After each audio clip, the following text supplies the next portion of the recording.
আসসালামু আলাইকুম। তো দেখছেন যে সবাই নামাজ আদায় করতেছে এখানে।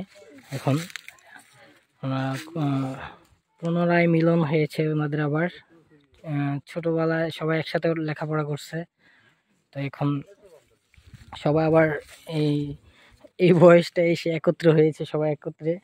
মানে ওনারা হলো আমার ওনারা সবাই মানে ক্লাসমেট, একত্রে পিকনিকের একটা আয়োজন করছে। এই আয়োজনে সবাই আসছে, আমরাও আসলাম এখানে ঘুরতে। ঘোরার পরে দেখতেছি খুব ভালো লাগতেছে দেখে, সবাই একরকম। আর এটাই বুঝাইছে যে মানুষ যতই বড় হোক, মানুষ বয়স যতই হোক, কিন্তু মন মানসিক সে আগের মতোই থাকে সবার। খুব ভালো লাগলো আমার দেখে, সবাই যে এতটা মিল, এতটা মহব্বত, একজন আরেকজনকে মনে রাখছে, খুব মিল রাখছে নিজেদের ভিতরে। খুব ভালো লাগলো দেখে। তো ধন্যবাদ সবাইকে।